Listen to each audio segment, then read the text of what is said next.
Israeli forces are battling Palestinian fighters from the Qassam brigades and Islamic Jihad in northern Gaza. There are street battles in the densely populated areas in and around Gaza City near the Jabalia refugee camp. The Israeli army has released this video, which appears to have been shot inside Jabalia refugee camp. Israeli soldiers and tanks can be seen on the streets with heavy fighting reported. Gaza's largest refugee camp has been under heavy bombardment for weeks now. The Palestinian Health Ministry says there are no longer any medical services left in northern Gaza. Israeli tanks are surrounding the Indonesian hospital. 100 patients managed to evacuate, but thousands of displaced people are still inside the facility. The World Health Organization says it's increasingly concerned about the collapse of the health system in Gaza. It's warning of the risk of serious epidemic. At least 8 people have been killed in cross-border shelling in southern Lebanon by the Israeli military. 3 journalists and an 80-year-old woman are among the dead from the targeted attack on the town of Tyre Hafa. The Al Mayadeen channel in Beirut has confirmed its correspondent Farah Omar is among the dead. It said a photographer and a local journalist were also killed in the attack. For more on all this, let's cross live to the Israeli city of Tel Aviv and speak with our special correspondent, Karl Bostic. Good to see you, Karl. So positive sounding developments from the Middle East with talk of a deal to release the hostages in Gaza being close. What's the latest that you're hearing? Well, as you said, Charles, the pronouncements coming out most recently from Qatar's foreign minister is that this is the closest we've gotten to a deal. As we speak, Israel's Prime Minister Benjamin Netanyahu is holding back-to-back government meetings. His war cabinet, the much larger security cabinet, and then the full government itself. The full government being the cabinet consisting of about 30 minister members. And at that final meeting this evening, they will vote whether to accept this deal or not. It won't be unanimous, but it's likely to pass.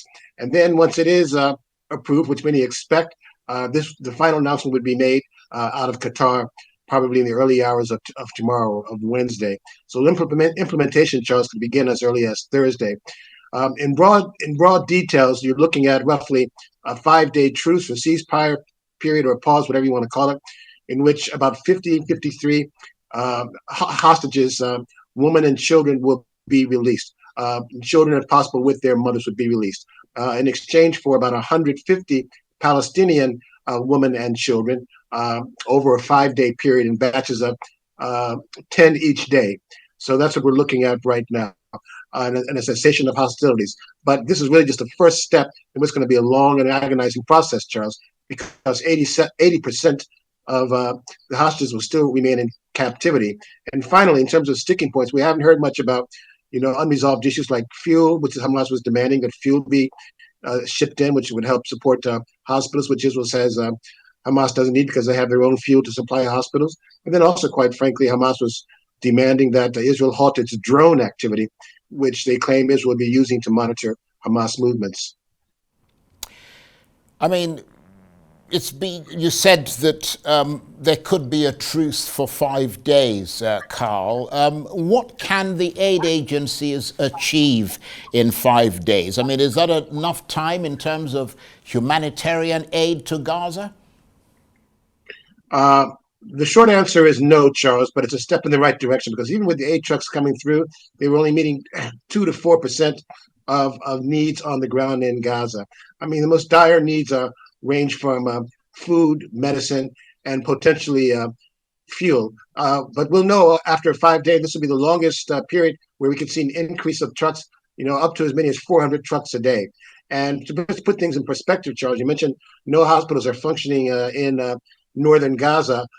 In fact, there's no hospital at all in Gaza that can carry out, complicated services such as surgery, trauma care, or cancer care or dialysis. None of that can happen in Gaza.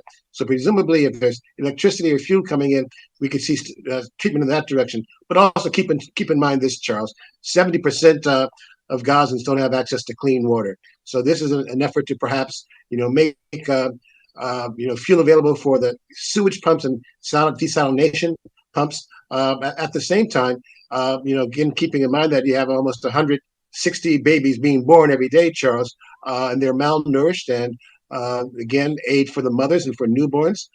Then finally, you mentioned the last hospital, Indonesia in Gaza, in North Gaza. What's happening there is that because of lack of fuel, people can't take ambulances, and people, the injured, they can't make it to the hospital, and they literally are bleeding to death because of their injuries. The hospital in Indonesia, hospital, Charles, being described by the head nurse as more of a mass cemetery than a hospital.